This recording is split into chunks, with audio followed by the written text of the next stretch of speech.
അങ്ങനെ നോമ്പ് കാലം തുടങ്ങി. ഫസ്റ്റ് ഡേ ആണ്. ഞാൻ വിചാരിച്ചതെന്ന് പറഞ്ഞു കഴിഞ്ഞാൽ ഭയങ്കര ക്ഷീണവും കാര്യങ്ങളൊക്കെ ഉണ്ടാവും കേട്ടോ. കാരണം ഫസ്റ്റ് ഡേ എന്ന് പറയുമ്പം ഭയങ്കര ബുദ്ധിമുട്ടുള്ള ദിവസമാണ്. പിന്നെ പുറത്ത് നല്ല വെയിലും കാര്യങ്ങളൊക്കെയാണ്. പിന്നെ എന്താണെന്നറിയില്ല, വിചാരിച്ച പോലെ ഒന്നും വലിയ സീനൊന്നും ഉണ്ടായില്ല. പിന്നെ എന്ന് പറഞ്ഞു കഴിഞ്ഞാൽ ഞാൻ എപ്പോഴും കഴിക്കുന്ന ഇടയത്താഴത്തിനെ വെച്ച് നോക്കുമ്പോൾ ഇത്തവണ ഞാൻ ആ ഫുഡല്ല കഴിച്ചത്. അപ്പോൾ അതിൻ്റെ ആണോ എന്നറിയില്ല, വലിയ പരവേശോ കാര്യങ്ങളോ ഒന്നും ഉണ്ടായില്ല.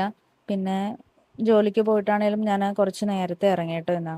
അങ്ങനെ വൈകുന്നേരം ഇഫ്താറിനുള്ള കുറച്ച് പണികളൊക്കെ കാണുമല്ലോ. അപ്പം ഞാൻ കുറച്ച് നേരത്തെയാണ് ഇറങ്ങിയത്. പിന്നെ വീട്ടിൽ ചെന്നപ്പോൾ എന്ന് പറഞ്ഞാൽ വൈകുന്നേരത്തെ സ്പെഷ്യൽ എന്ന് പറഞ്ഞാൽ വേറെ ഒന്നുമില്ല, പത്തിരിയും ബീഫും ഉണ്ടാക്കാമെന്ന് ഓർത്താണ്. അപ്പം ബീഫ് തലേന്ന് തന്നെ വാങ്ങിച്ച് മേടിച്ചിട്ടുണ്ടായിരുന്നു. പിന്നെ ഉമ്മച്ചി അത് കറി വെക്കാനൊക്കെ ആയിട്ട് എടുത്തു. പിന്നെ പത്തിരിക്ക് പൊടിയൊക്കെ വാട്ടി കുഴച്ച് കൊടുത്തപ്പം പിന്നെ അനിയത്തി അത് ബാക്കി കാര്യങ്ങളൊക്കെ ചെയ്യാനായിട്ട് എടുത്തു. എനിക്ക് ബീഫിനേക്കാളും കൂടുതൽ ഇഷ്ടം ചിക്കനാണ് പത്തിരിക്ക്. പത്തിരിക്ക് എന്നല്ല, പൊതുവേ എനിക്ക് ചിക്കനാണ് ഞാൻ കഴിക്കാറ്, ബീഫ് അങ്ങനെ കഴിക്കാറില്ല.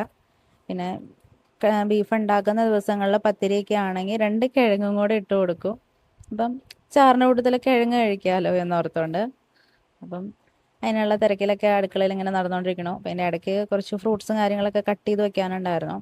അപ്പം അതിന് മുമ്പായിട്ട് പോയി നമസ്കരിക്കാനുണ്ടായിരുന്നു. അപ്പോൾ നമസ്കരിച്ചിട്ട് വന്ന് പിന്നെ ഫ്രൂട്ട്സും കാര്യങ്ങളൊക്കെ കട്ട് ചെയ്ത് വെക്കാനായിട്ട് എടുത്തു. എന്നാൽ പൊരി ഐറ്റംസ് ഒന്നും ഇല്ല കേട്ടോ. മറ്റേന്ന് പറഞ്ഞു കഴിഞ്ഞാൽ കട്ട്ലേറ്റോ സമൂസയോ അങ്ങനെ എന്തെങ്കിലുമൊക്കെ കാണുന്നതാണ്. ഒന്നും ഉണ്ടായില്ല. ഉച്ചയ്ക്കൊക്കെ ടൗണിൽ പോയിട്ടുണ്ടായിരുന്നെങ്കിലും അതൊന്നും ഉണ്ടാക്കുന്ന ടൈം ആയിട്ടില്ലായിരുന്നു തന്നെ. പിന്നെ ഒന്നും കിട്ടിയില്ല. പിന്നെ ഫ്രൂട്ട്സൊക്കെ മേടിച്ചുകൊണ്ട് വരുവാണ് ചെയ്തത്. നോമ്പ് തുടങ്ങി കഴിഞ്ഞ് കഴിഞ്ഞാൽ പിന്നെ അത്രയും നാൾ മേടിക്കില്ലാത്ത രീതിയിലാണ് നിങ്ങൾ മേടിക്കും. അത് മിക്കവർക്കും കേൾക്കുമ്പോൾ മനസ്സിലാവും. കാരണം അവർക്ക് എന്താ മേടിക്കണ്ടേന്നുള്ള രീതിയിലാണ് നോമ്പ് പിടിച്ച് കഴിഞ്ഞ് കഴിഞ്ഞാൽ കണ്ണി കാണുന്നതൊക്കെ മേടിച്ചുകൊണ്ട് വരും. എന്തിനു പറയണോ, മുറ്റത്തുണ്ടാവണ കപ്പളങ്ങ വരെ മേടിച്ചുകൊണ്ട് വന്നു കടയിൽ നിന്ന്. നമുക്ക് സത്യം പറഞ്ഞാൽ മുറ്റത്തില്ല കേട്ടോ. അപ്പം അതുവരെ മേടിച്ചുകൊണ്ട് അങ്ങനെ വന്നേ. വലിയ മധുരമോ കാര്യങ്ങളൊന്നും ഉണ്ടായില്ല കേട്ടോ കഴിച്ചപ്പം. മധുരം കുറവായിരുന്നു. കാണുമ്പോൾ നല്ല റെഡ് കളറൊക്കെ ആയിരുന്നു, പക്ഷേ മധുരമൊക്കെ കുറവായിരുന്നു. പിന്നെ മുസമ്പി, മുന്തിരി അങ്ങനത്തെ കുറേ ഐറ്റംസൊക്കെയാണ് ഉണ്ടായത്. നിങ്ങൾ മുസമ്പി കഴിക്കുമ്പോൾ എന്ന് പറഞ്ഞു കഴിഞ്ഞാൽ എങ്ങനെയാണ് കഴിക്കുക? സാധാ കട്ട് ചെയ്തിട്ട് കഴിക്കുകയാണോ ചെയ്യാറ്? ഉപ്പിട്ട് ആരെങ്കിലും കഴിച്ചിട്ടുണ്ടോ?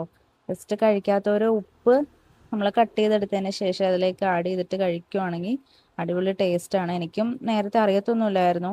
ഞാൻ കല്യാണം കഴിഞ്ഞ് ഇവിടെ വന്നേ പിന്നെയാണ് അത് കഴിച്ചു തുടങ്ങിയത്. നല്ല ടേസ്റ്റാണ്. പുളിയും ഉപ്പും കൂടെയൊക്കെ മിക്സായിട്ട് വരുമ്പോൾ നല്ല രസമാണ് കഴിക്കാനായിട്ട്. കഴിക്കാത്തവർ ഒന്ന് ട്രൈ ചെയ്ത് നോക്കണം കേട്ടോ. കഴിച്ചിട്ടുള്ളവർ ഇല്ലാത്തവരൊക്കെ ഒന്ന് ജസ്റ്റ് ഒന്ന് കമൻറ്റ് ചെയ്യണേ. പിന്നെയെന്ന് പറഞ്ഞു കഴിഞ്ഞാൽ നമ്മൾ എത്രയൊക്കെ നേരത്തെ പണി തുടങ്ങിയെന്ന് പറഞ്ഞു കഴിഞ്ഞാലും നമ്മളൊരു ബാങ്ക് വിളിക്കുന്നതിന് ഒരു അരമണിക്കൂർ എന്ന് പറയുന്നത് ഭയങ്കര പ്രഷ്യസ് ആയിട്ടുള്ള ടൈമാണ്. എന്നാന്ന് വെച്ച് കഴിഞ്ഞാൽ സമയം പോണത് അറിയത്തില്ല. കാരണം നമ്മുടെ കയ്യിൽ നിൽക്കില്ല ടൈം. അത്രയും സ്പീഡായിരിക്കും ആ ഒരു അരമണിക്കൂറിന്. പിന്നെ അടുക്കളയിൽ ഭയങ്കര തിരക്കാണ്. അത്രയും നേരം ജോലിക്കൊക്കെ പോയ ആണുങ്ങൾ വരിക, പിന്നെ വീട്ടിലെ പെണ്ണുങ്ങൾ തിരക്ക്, മൊത്തത്തിൽ അടുക്കളയിലൊരു ലഹളയായിരിക്കും. അപ്പം അങ്ങനെ തിരക്കും കാര്യങ്ങളൊക്കെ കഴിഞ്ഞ് പിന്നെ നമ്മൾ ആ ബാങ്ക് വിളിച്ച് എല്ലാവരും കൂടി ഒരുമിച്ചിരുന്ന് കഴിക്കുമ്പോൾ ഉള്ള ആ ഒരു രസം എന്ന് പറയുന്നത് റമദാൻ മാസത്തിൽ മാത്രം കിട്ടുന്നതാണ്.